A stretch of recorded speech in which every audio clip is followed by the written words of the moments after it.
తొందరగా అన్నం వండు. నాకు 4 చేతులు లేవు, ముందుగా చెప్పొచ్చుగా. సరేలేవే వండు. అమ్మ నాన్నకు చెప్పు. నేను చెప్తే మీ నాన్న బుస్సం అంటాడు.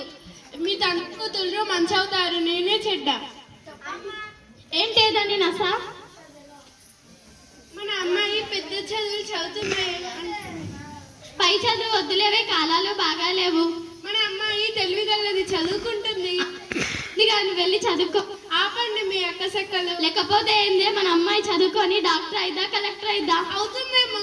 ఆపవే నీ మాటలు. 6వ తరగతి వరకు చదివించి తర్వాత మంచి సంబంధం వస్తే 1-2 సంవత్సరంలో పెళ్లి చేసేద్దాం. అమ్మ నేను చదువుకుంటా. అమ్మాయి ఏడుస్తుందండి, చదువుకుంటుంది. మన ఊరి బడిలో మంచి టీచర్లు ఉన్నారు, మంచిగా చదువు చెప్తున్నారు.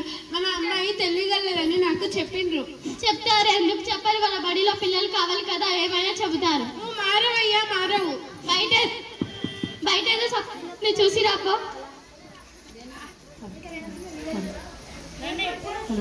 వస్తుందయ్యా. సరేలే రావే, పోదాం.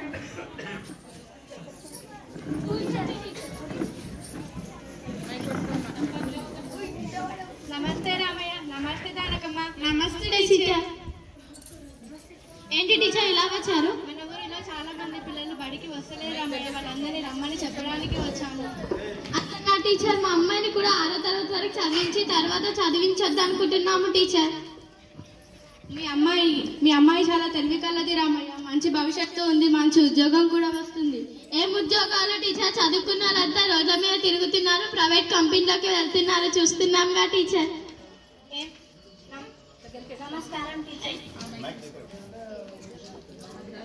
నమస్కారం టీచర్.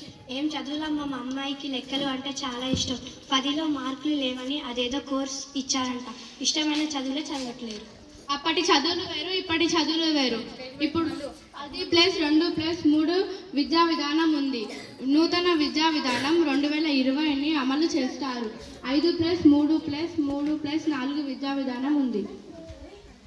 అంటే ఏంటి టీచర్? నాకు అర్థం కాలేదు. అంటే 5 అంటే పూర్వ ప్రాథమిక అంగన్వాడీ పాఠశాల మరియు 1-2 తరగతులు. 3 అంటే 3, 4, 5 తరగతులు. 3 అంటే 6, 7, 8 తరగతులు. 4 అంటే 9, 10, 11, 12 తరగతులు అన్నమాట. అంటే 2030న పిల్లలందరికీ 6 సంవత్సరాలు నిండగానే 1వ తరగతిలో చేర్పించడమే దీని యొక్క ముఖ్య ఉద్దేశం. ఇదే ప్రభుత్వ ఉద్యోగాలకై చూడకుండా ఎవరికి ఇష్టమైన రంగాలలో వాళ్ళు తమ కాళ్ళ మీద తాము నిలబడేటట్లు 8వ తరగతి నుండే వృత్తి విద్యా కోర్సుల్లో చేరవచ్చు. వృత్తి విద్యా కోర్సుల తర్వాత ఆ వృత్తికి సంబంధించిన రుణాలను కూడా ప్రభుత్వమే ఇస్తుంది. ఇదేదో బాగుంది టీచర్. అవునా టీచర్? చదువు పైన ఆసక్తి లేకపోయినా కూడా వృత్తి విద్యా కోర్సులో ప్రవేశం కల్పిస్తారన్నమాట. బాగా అర్థం చేసుకున్నారు రామయ్య.